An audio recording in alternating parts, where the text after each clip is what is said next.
Good morning. आज आपण buyback of shares या प्रकरणातील प्रॅक्टिकल प्रॉब्लेम आणि त्याचं सोल्युशन याचा अभ्यास करणार आहोत. प्रथमतः आपण आज जो प्रॉब्लेम निवडलेला आहे बायबॅक ऑफ शेअर्ससाठी त्याचं स्वरूप कसं आहे ते आपण सुरुवातीला पाहणार आहोत.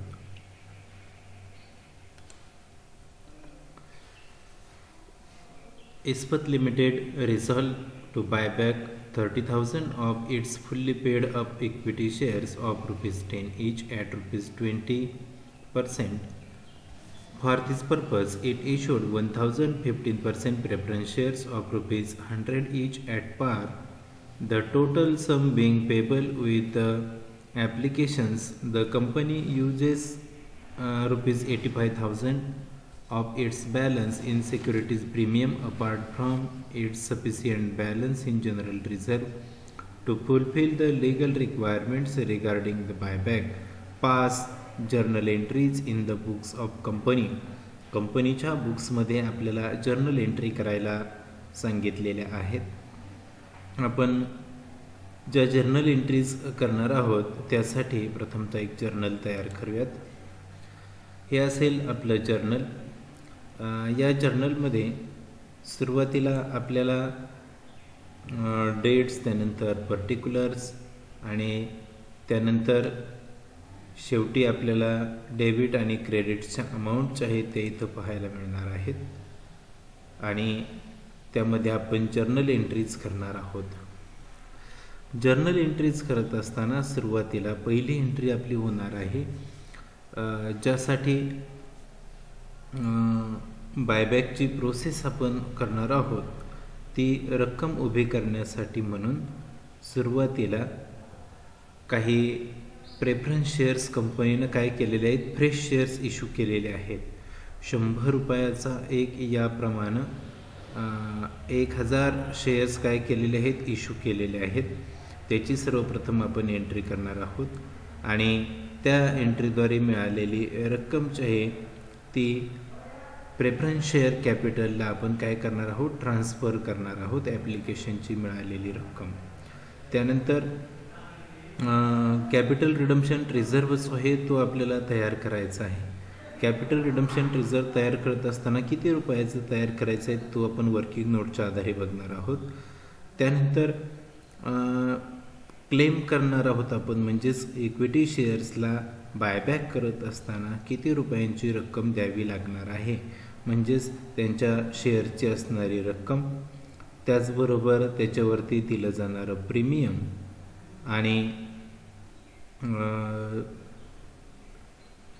टोटल असणारी जी काही अमाऊंट्स आहे ती शेअर होल्डरला किती जाते ती आपण पाहणार आहोत. त्याची एंट्री आपल्याला करायची आहे. त्यानंतर ती संबंधित रक्कम इक्विटी शेअर होल्डरच्या अकाउंटला आपल्याला ट्रान्सफर करायची आहे बँक अकाउंटमध्ये त्यांच्या. आणि त्यानंतर शेवटी जे काही प्रीमियम आपण त्यामध्ये देणार आहोत, कारण हा प्रॉब्लेम जो आहे तो प्रीमियमचा आहे आणि म्हणून प्रीमियमची असणारी जी काही अमाऊंट आहे ती आपल्याला काय करायची, जनरल रिझर्वमधून ॲडजस्ट करायची आहे. तर सुरुवातीला प्रथमतः आपण एंट्री करणार आहोत ती म्हणजेच नवीन फ्रेश शेअर्स जे इश्यू केलेले आहेत त्याची. पहिल्यांदा शेअर्स जे इश्यू केलेले आहेत त्याची एंट्री आपण जे आहे ते रेकॉर्ड करणार आहोत. इथं आपल्याला डेट्स दिलेले नाही म्हणून आपण नंबरिंग देतोय. नंबर 1 पहिली एंट्री जी आहे ते आपली होते 1000 प्रेफरन्स शेअर्स पेड केलेले आहेत 15%चे, म्हणून एंट्री होते bank account debit, bank account debit 100 रुपयानं 1000 शेअर्सचे अमाऊंट होते आपल्याला 1 लाख रुपये. 1 लाख रुपयाची अमाऊंट काय झालेली आहे या प्रेफरन्स शेअर्स ॲप्लिकेशनमधून मिळालेले आहे, म्हणून आपण तिथं म्हणतो to 15% preference share capital application, preference share application, bank account debit to 15% preference shares application account credit. Amount आपण त्याची घेतलेली आहे 1 लाख रुपये, म्हणून इथंसुद्धा आपण काय करतोय 1 लाख रुपये रेकॉर्ड करतोय. म्हणजे नवीन फ्रेश शेअर जे इश्यू केलेले आहेत त्याच्याद्वारे ॲप्लिकेशनची आलेली 1 लाखाची अमाऊंट या ठिकाणी मिळालेली आहे, म्हणून एंट्री करतोय बीइंग रिसिव्ड ॲप्लिकेशन मनी.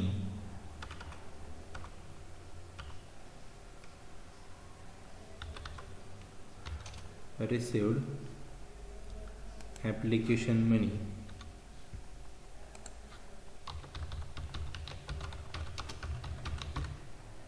ॲप्लिकेशन मनीची जी काही अमाऊंट आहे ती आपण रिसिव्ड केलेली आहे.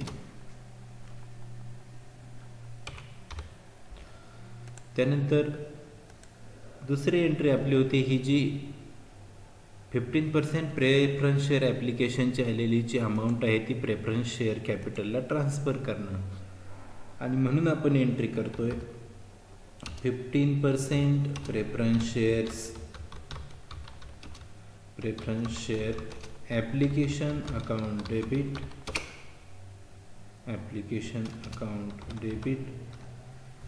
To preference share capital account credit, आणि 15% आहे म्हणून 15% प्रेफरन्स शेअर कॅपिटल अकाउंट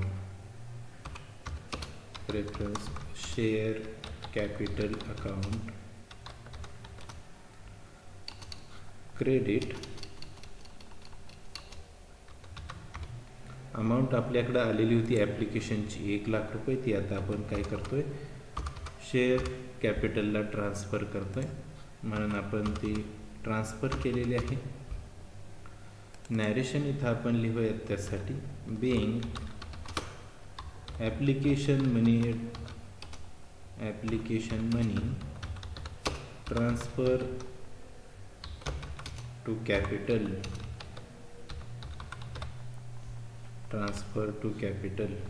म्हणजेच प्रथमतः पहिला भाग आपण केला तो म्हणजेच फ्रेश शेअर्स इश्यू केले, त्याची ॲप्लिकेशनची रक्कम मिळाली आपल्याला 1 लाख रुपये, आणि आलेली शेअर ॲप्लिकेशनची जी काही अमाऊंट असेल ती काय केलेली आहे आपण ट्रान्सफर केलेली आहे. कुठं ट्रान्सफर केली तर कॅपिटल अकाउंटला ट्रान्सफर केलेले आहे.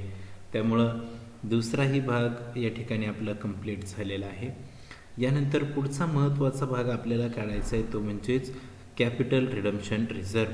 कॅपिटल रिडम्पशन रिझर्व आपल्याला किती तयार करायचं आहे?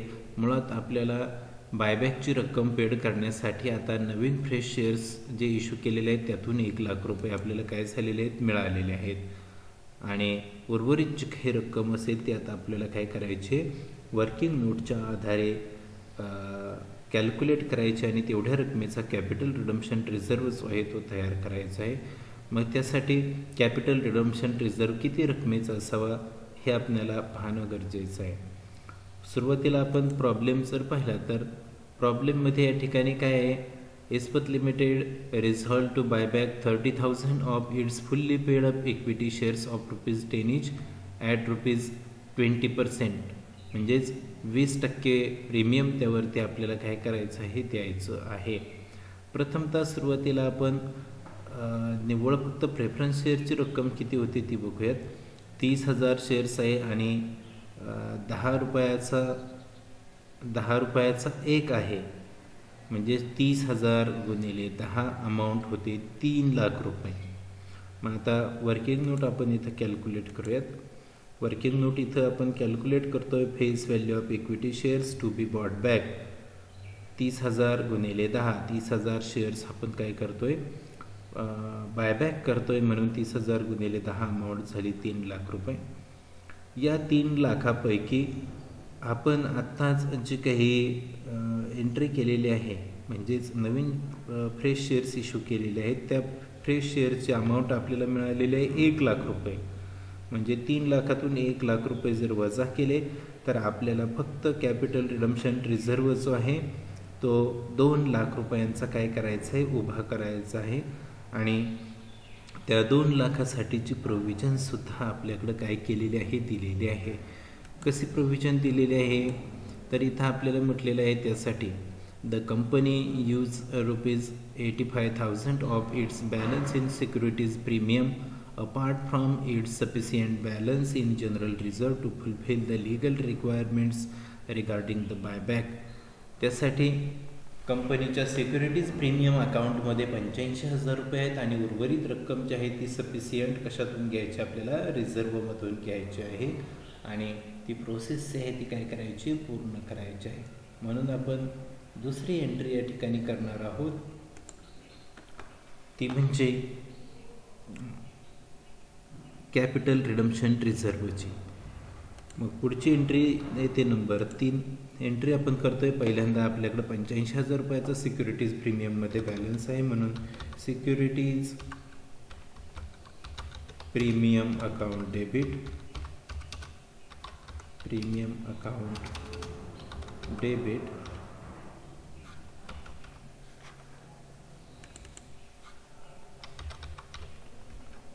अमाऊंट आपल्याला दिलेली आहे 85,000 रुपये.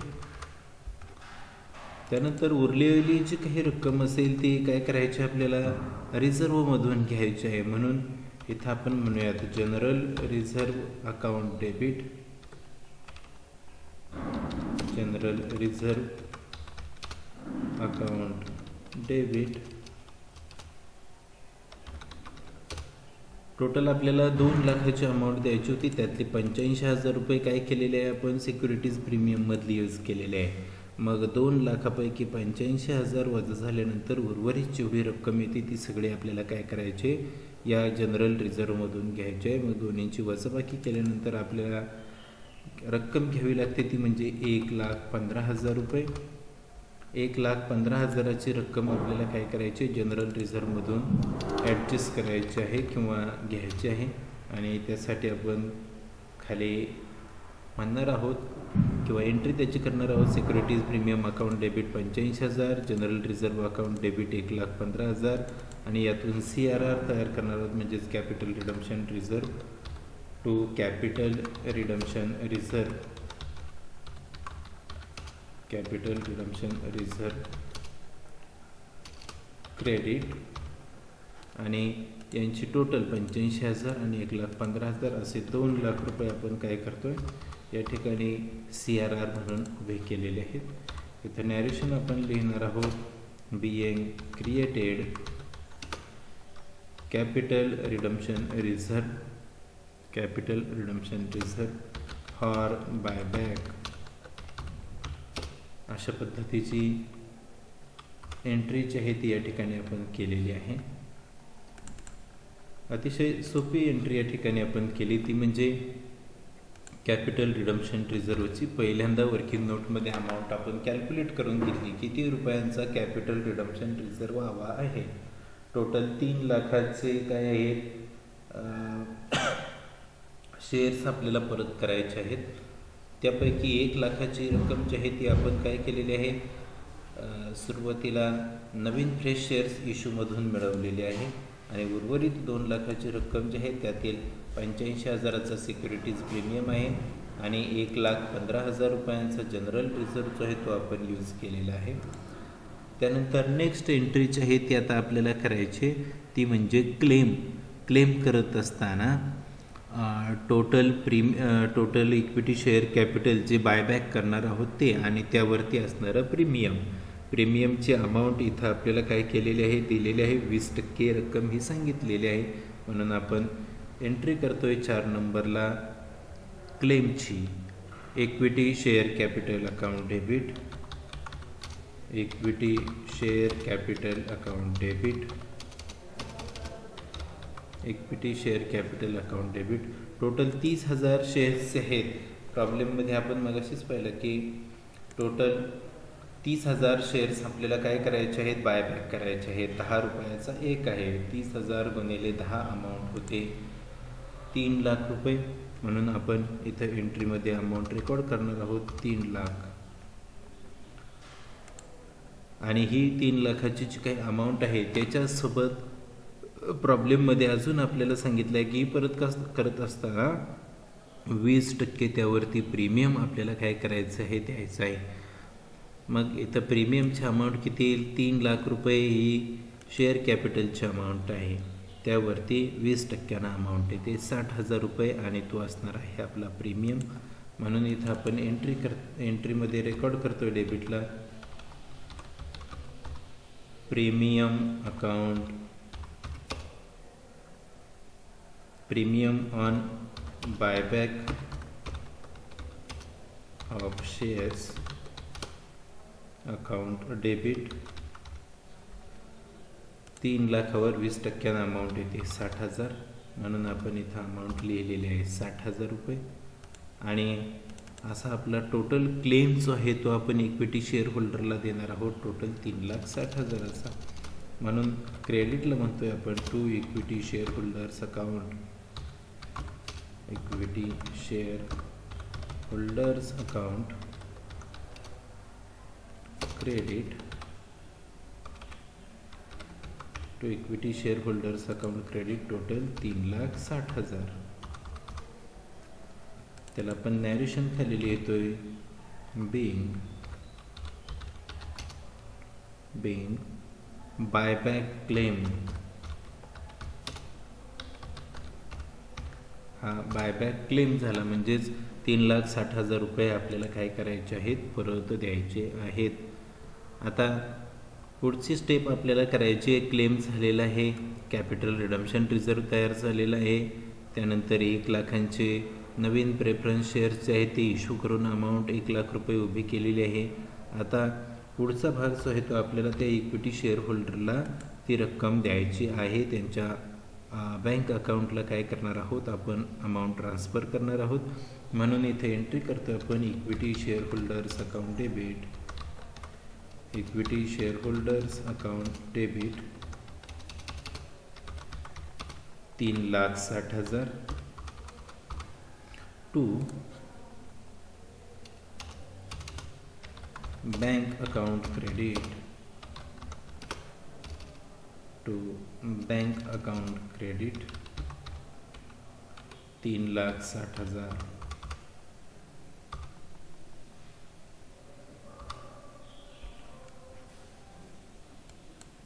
$3,60,000ची रक्कम आपण या ठिकाणी काय केलेली आहे, क्रेडिटला दिलेली आहे. आता नॅरेशन आपण लिहूया त्याचं. being paid buyback claim, paid buyback claim वरती आपण क्लेम केला होता 3,60,000चा आणि तो आता काय केलेला आहे, कंपनीनं पेड केलेला आहे. त्यामुळं या सर्व एंट्रीज अतिशय साध्या सोप्या आहेत. आता शेवटचा भाग उरलेला आहे तो म्हणजे जे काही प्रीमियम आपण काढलं होतं किंवा क्लेममध्ये जे काही 20% प्रीमियम काढलं होतं 60,000 रुपये, ते शेवटी आता काय करायचं आहे, आपल्याला ॲडजस्ट करायचं आहे. आणि ते ॲडजस्ट करत असताना ते करायचं आहे जनरल रिझर्वमधून. म्हणून आपण एंट्री करणार आहोत general reserve account debit, general reserve account debit. प्रीमियमची अमाऊंट इथं आपल्याला दिसते 60,000 रुपये. तीच अमाऊंट आपण या ठिकाणी काय करणार आहोत, ॲडजस्ट करणार आहोत. म्हणून एंट्रीमध्ये अमाऊंट लिहिली general reserve account debit 60,000.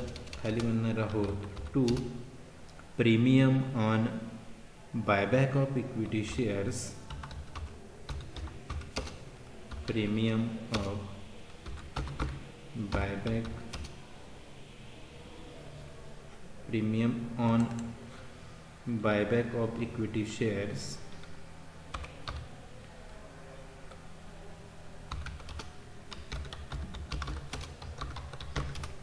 Credit. आणि त्याची अमाऊंट जी आहे ती क्रेडिट साईडला आपण घेणार आहोत 60,000. अशा पद्धतीने ही शेवटची एंट्री आपण केलेली आहे. त्याचं नॅरेशन लिहिणार आहोत.